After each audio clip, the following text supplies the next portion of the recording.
So, what would happen if we dropped the world's big cats into Australia?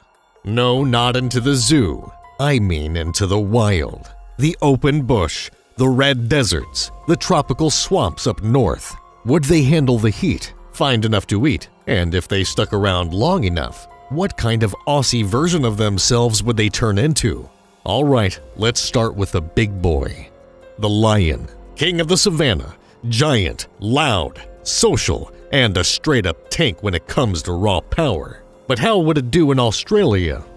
Lions are built for open spaces and teamwork. They hunt in groups, taking down large prey like wildebeest or buffalo, relying on coordination and brute strength more than stealth. They're not loners. We're talking full-on family units with females doing most of the hunting, while the males mostly flex, roar, and occasionally steal food. Classic lion behavior.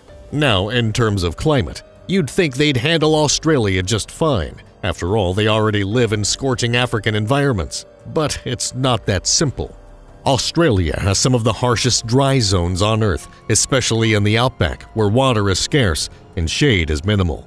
A lion might last a little while, but long-term survival in those central deserts? Unlikely. And that glorious mane on the males? Probably turns into a heat-trapping liability real fast. They'd do better in the north, places like the Kimberley or Arnhem Land, where there's at least some seasonal rainfall, a bit of cover, and open space to roam. But even if the landscape works, what about food? That's where things get tricky. Australia doesn't have any wildebeest, zebra, or buffalo herds roaming around. Instead, lions would have to adjust to hunting kangaroos, wallaroos, emus, or go after feral animals like pigs and goats, maybe even cattle. And yeah, they would do it. Lions are smart, opportunistic, and not picky when it comes to meat. But chasing down fast, bouncy prey like kangaroos, especially without the usual herd dynamics they're used to, could be a messy adjustment. When it comes to competition, there's honestly not much that would stand in their way. Dingoes? Not even close. Maybe saltwater crocs would pose a danger near waterholes, but even that's mostly a threat to cubs. The real issue would be humans. Lions near livestock spells trouble, and Australia doesn't mess around when predators start picking off farm animals. And if they stuck around long enough to form a breeding population, their impact on the ecosystem could be massive. Most Australian animals evolved without big apex predators. Lions could seriously damage local wildlife populations, especially the medium-sized marsupials that already struggle with invasive species. Basically, they'd become a new problem, not a solution. But what if they stuck around for centuries or millennia? You'd probably start seeing some interesting changes, smaller prides, or maybe even more solitary behavior, especially if prey is harder to find.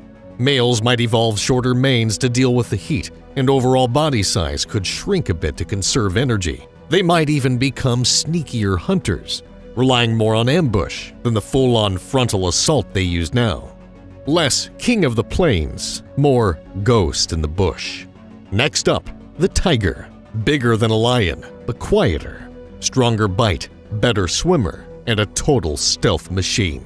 Tigers are built for dense forests and wetlands. They're solitary hunters, totally fine being alone for weeks, and they rely on ambush, waiting, stalking, striking with insane power. They've got muscle, patience, and a serious ability to navigate thick cover, which actually gives them a leg up in some parts of northern Australia.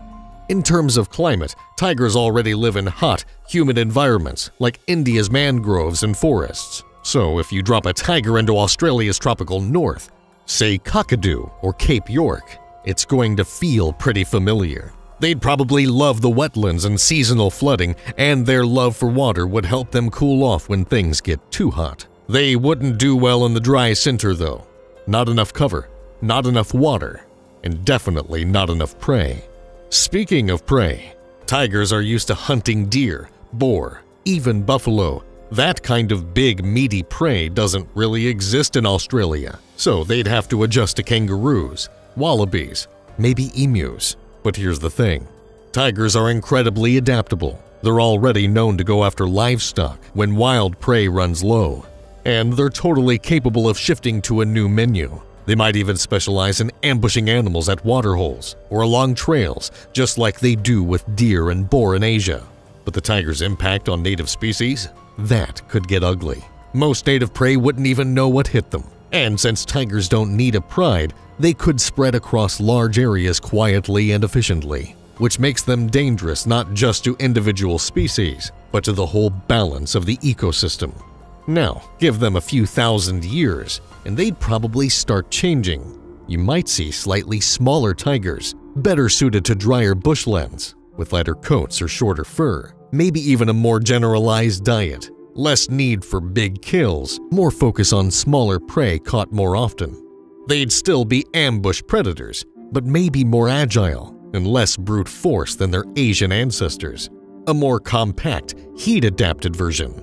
Let's call it the outback tiger. Now, let's talk about the jaguar. Short, stocky, and built like a tank. They're not as tall as lions or tigers, but they're incredibly strong for their size. Pound for pound, they've got the strongest bite of any big cat. And unlike most cats, they're not afraid of water. In fact, they love it. Swamps, rivers, wetlands, that's jaguar territory. They're solitary, stealthy, and very opportunistic. In the Americas, jaguars hunt everything from capybaras to deer to turtles and caimans. They're ambush predators through and through, stalking through dense vegetation, then pouncing with lethal force. They don't go for the neck like other cats. They go for the skull. One bite, and it's over. So, how would they do in Australia? Pretty well. In certain areas. The tropical north would be the best fit. Places with rivers, thick cover, and enough prey density. They'd avoid the desert, no question. But wetlands like Kakadu or parts of northern Queensland could feel surprisingly familiar for a cat used to the Amazon and Central American jungles. The big difference is prey. Jaguars love medium to large prey, and they're used to animals like peccaries and tapirs, which Australia just doesn't have. Luckily, they're not picky. Jaguars are flexible hunters and could probably make the switch without much trouble. Their impact on native wildlife would be serious. They'd wipe out a lot of smaller or medium-sized marsupials, especially anything that lives near water. With their ambush skills and incredible bite, they'd be a nightmare for animals that aren't built to deal with a top-level ambush predator. And because jaguars don't rely on social groups or large prey, they could spread slowly but steadily, becoming a real ecological force. Over time, if they stayed in Australia, we'd probably see some changes. Maybe a leaner build for dealing with more open terrain, or slightly longer limbs for chasing down prey like kangaroos. Their behavior might shift toward hunting more birds and reptiles, since the mammal diversity in Australia is lower. But overall, the jaguar's design is already well suited to surviving in tough environments. It wouldn't take much tweaking for them to become a permanent part of the ecosystem. Now, we've got the leopard, the ultimate all-rounder. Leopards can live almost anywhere. Rainforests, mountains, savannas, even near human settlements. They're stealthy, solitary, and ridiculously good at disappearing into the landscape. They don't need a lot to survive. Just cover, prey, and a place to rest during the day. They're ambush predators with a wide diet. In Africa and Asia, they'll go after antelope, monkeys, rodents, birds, and even fish if they're desperate. They're strong enough to drag a carcass up a tree, but agile enough to stalk through dense bush without making a sound. That combination of stealth and flexibility is why leopards are the most widespread big cat on the planet. So if any big cat feels like it's already halfway to living in Australia, it's the leopard. They'd slip right into the bushlands, rainforests, and even fringe zones around farmland. You wouldn't find them in the central deserts, but in places like eastern Queensland, northern NSW, or even parts of the top end, they'd be perfectly at home. Prey wouldn't be a problem either. Leopards are already used to hunting smaller animals, and Australia's got plenty. Wallabies, possums, bandicoots, bush turkeys, even invasive rabbits and cats. And since leopards don't need to eat every day, they wouldn't be under constant pressure to find big kills. They'd take what they can get, stash it in the bush, and move on.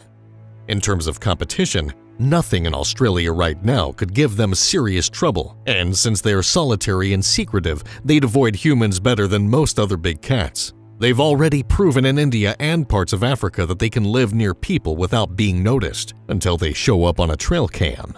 But that same stealth is what makes them dangerous to the ecosystem. A leopard could live for years in an area without anyone realizing it, while slowly reducing local marsupial populations. They could put major pressure on species that are already struggling, especially the small and medium ones that haven't evolved defenses against ambush predators.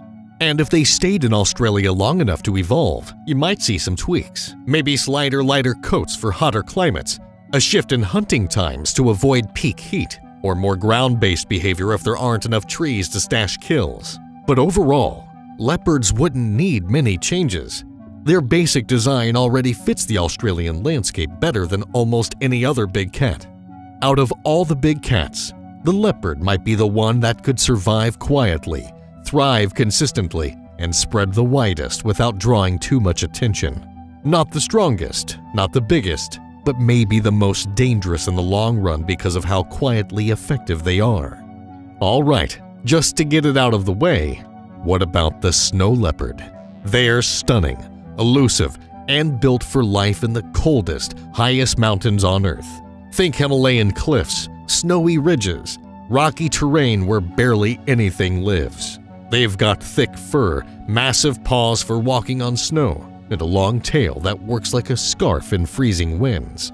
Australia doesn't have anything close to that. There are no snow-capped ranges tall enough, no cold alpine environments where a snow leopard could feel at home. Even the highest parts of the Great Dividing Range wouldn't come close to what they need. And the prey? Totally wrong. Snow leopards are used to hunting blue sheep and ibex, not bouncing marsupials or emus. So, realistically, the snow leopard wouldn't survive in Australia, not even in small pockets. It's a specialist, and Australia just doesn't offer the conditions it evolved to handle. Now I want to know what you think. Which of these 4 big cats do you think would do best in Australia? And which one would crash the hardest? That's all for today. If you enjoyed this video, don't forget to like, subscribe, and share it with your friends. You can also leave a comment with what you would like to see in the following videos. Thanks for watching. See you next time.